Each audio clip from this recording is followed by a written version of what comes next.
Students, आज आपके जो चैप्टर 3 था उसके क्वेश्चन आंसर कर लेते हैं हम, ठीक है ना। इससे पहले मैंने सेकंड वाले के कंप्लीट करा दिए हैं, तो आज चैप्टर 3 के क्वेश्चन आंसर करते हैं। चैप्टर 3 है आपका द हीरो, जो सुनामी वाला चैप्टर था ना वो वाला।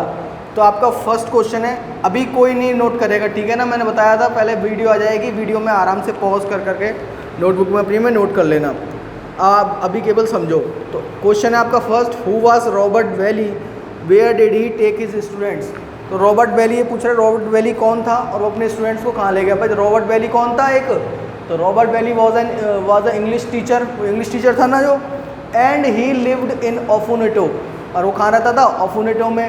ही took the students on a higher ground than school which was located on a hill, और वो कहाँ ले गया था स्टूडेंट्स को सारों को, एक हायर ग्राउंड यानी एक ऊंची जगह पर, जो कहाँ थी स्कूल से भी ऊंची थी, और स्कूल कहाँ पर था, जो कि एक लोकेटेड ऑन अ हिल, जो कि एक पहाड़ी पर था, उससे भी ऊपर एक हायर ग्राउंड पर वो ले गया था, जिससे वो अर्थक्वेक से बच सके या सुनामी से बच सके, ठीक है ना।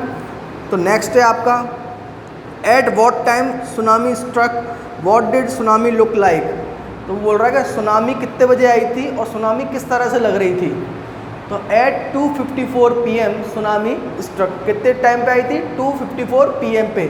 It was looking like an massive fire on the ocean, और ये कैसी लग रही थी कि क्या है, समुद्र में कोई भीषण आग लग गई हो। मैसिव फायर यानी भीषण आग लग गई हो, किसमें, समुद्र में। एंड अबव इट, और इसके ऊपर, वास्ट यानी बड़े, रोलिंग यानी घूमते हुए, वाइट क्लाउड्स ऑफ स्मोक, किसके थे, धुएं के यानी स्मोक के क्या थे, बादल बन गए हों, इस तरह से लग रहा था, ठीक है।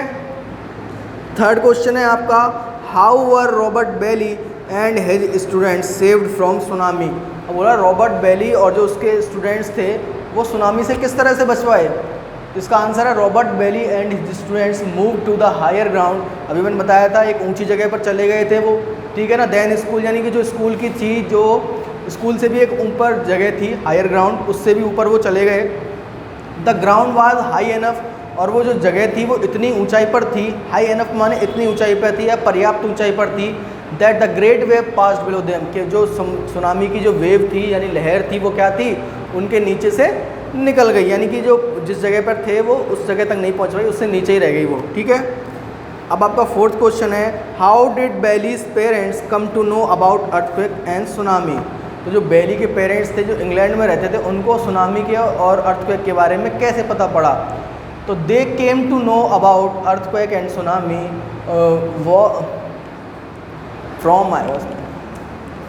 From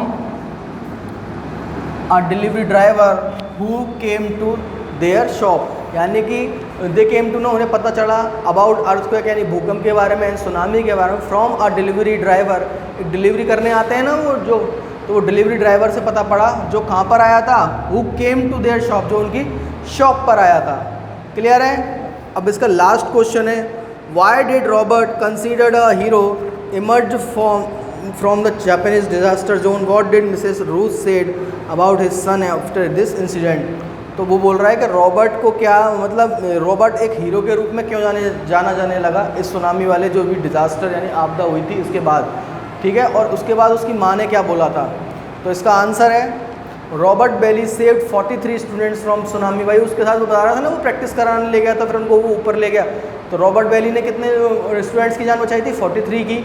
he didn't stop air, और वह यहीं पर नहीं रुका, यानी कि उसके 43 की तो जान बचा ली। उसके बाद उसने क्या किया, after that he got busy trying to trace his friends and colleagues. तो जो उसके जो दोस्त थे ना, दोस्त और कलीग्स यानी साथ काम करने वाले थे, वो उनको ढूंढने में व्यस्त हो गया। हिज मदर सेड, उसकी माँ कहती है, दैट कि we are proud of him, कि हमें उस पर क्या है, गर्व है। But as far as he is concern he is no hero, लेकिन वह क्या है, खुद को हीरो नहीं मानता, ना ही वह कोई हीरो है, ठीक है। He was just doing the job, वह केवल अपना वह कार्य कर रहा है, अपना कर्तव्य कर रहा है। He was meant to do, जो उसे करना चाहिए। तो इस तरह से इसमें 5 क्वेश्चन थे केवल, ठीक है। और इस 5 क्वेश्चन के साथ आपका ये वाला चैप्टर तो ठीक है। तो हमने अभी तक पढ़ा था कि क्या है, एक सलीम एक बच्चा है, ठीक है, जिसके फादर की एक फूड शॉप है, कहाँ पर, आगरा के मोती बाज़ार में, ठीक है ना। उसे क्या है, गाने का शौक़ है, और वो क्या है, वो सोचता है कि एक दिन मैं क्या है बड़ा होकर बड़ा होऊंगा, जब क्या है मैं कुक बनूंगा, ठीक है ना। तो वो इस तरह से सोच रहा होता है। और एक दिन जब वो क्या है अपने दुकान के आगे आलू छील रहा होता है, प्याज छील रहा होता है, तो पीछे से एक आवाज़ आती है, ठीक है ना। तो उसके बाद से हम पढ़ेंगे I made them a grind, Salim तक तो हमने पढ़ लिया था। अब हम पढ़ेंगे ऊपर से 8th लाइन से, ठीक है ना। ऊपर से 8th लाइन है जो, उससे पढ़ेंगे हम। आई कैन सी दैट, मैं ये देख सकता हूँ, but did you make up the tune too, लेकिन वो बोल रहा है कि तुमने अपने शब्द तो बना दिए, इसके लिरिक्स तो बना दिए, पर ये जो ट्यून बनाई है ये भी तुमने बनाई है क्या। Salim shook his head, no sir, Salim अपने सिर को हिलाते हुए बोलता है नहीं श्रीमान।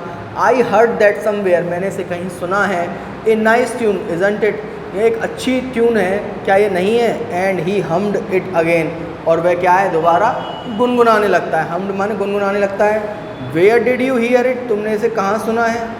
There is an ustad who lives in the lane behind ours, वो बोलता है कि जो एक उस्ताद है, उस्ताद बोलते हैं जो गाना वाना गाते हैं ना, क्लासिकल जो गाते हैं उसको बोलते हैं उस्ताद, ठीक है ना। तो वो बोलता है कि उस्ताद हैं जो कहाँ रहते हैं, हमारी गली के पीछे।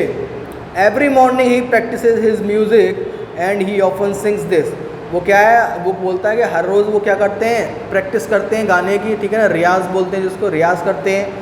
And he often sings this, और वो क्या है, अक्सर ये गाते हैं। Salim grind different words of course, Salim क्या है, बोलते ग्रिंड यानी धीरे से बोलते हुए बोला, मुस्कुराते हुए बोला कि डिफरेंट वर्ड्स ऑफ कोर्स, यानी वो बोलता है कि ये वर्ड्स तो मेरे बनाए हुए हैं, पर वो क्या है दूसरे वर्ड्स में गाते हैं। इट्स राग भैरवी, तो उस ट्यून का नाम था क्या, राग भैरवी। ओ Salim picked up another potato, Salim बोलता है ओ अच्छा, और ऐसे कहते हुए वो दूसरा आलू उठा लेता है।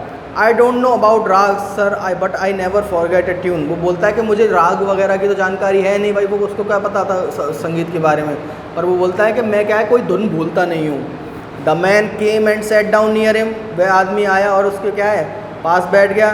ही laced his fingers on his lap and said softly, उसने अपने जो हाथ था उसको क्या रखा, उसके पैर पे जांग पे रखा। एंड सेड सॉफ्टली, और धीरे से कहा प्लीज़ सिंग फॉर मी सन, कृपया मेरे लिए गाओ बच्चे। Softly Salim sing all the song he had heard the ustad sing, और उसने धीरे धीरे वह सारे गाने गाए जो क्या थे उसने उस्ताद से गाते हुए सुने थे। The man sat before him, वह व्यक्ति उसके आगे बैठ गया। हिज आइज़ क्लोज, अपनी आंखें बंद करके हुए। At time tapping a finger to keep the beat, tapping a finger जैसे कुछ कभी कभी करते हैं ना, ऐसे ऐसे अपन करते हैं, ऐसे ऐसे कोई गाने के साथ साथ अपन टैप करते जाते हैं, ठीक है ना, जैसे ताल में ताल मिला रहे हो इस तरह से। तो वो इस तरह से क्या है अपनी फिंगर टैप कर रहा था। Where Salim sang well, the man would sway a bit and give a little approving nod, जहाँ पर सलीम अच्छा गाता था वहाँ पर क्या है, the man sway a bit यानी ऐसे झूम रहा था वो, ठीक है ना।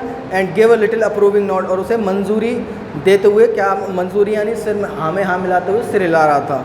Salim wandered who he was, Salim को आश्चर्य हुआ कि वह कौन है।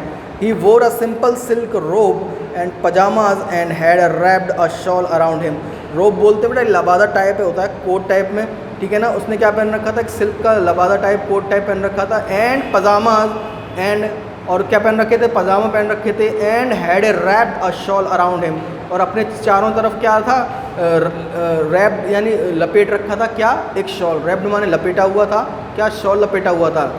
हिज शूज़ दो मेड ऑफ गुड लेदर, उसके क्या थे, जो जूते थे वो अच्छे चमड़े के बने थे। And embroidered with gold, embroidered बोलते हैं जो उस पर कारीगरी होती है ना, जैसे एम्ब्रॉयडरी होती है उस पर कुछ चित्रकारी सी कर देते हैं, तो और वो उस पर किस चीज़ की चित्रकारी हो रही थी, गोल्ड की, ठीक है ना। वर ओल्ड, और वो क्या थे, वो पुराने थे। He look like a landlord, Salim concluded, वो कैसा लग रहा था, लैंडलॉर्ड यानी किसी ज़मीन का मालिक या ज़मींदार लग रहा था।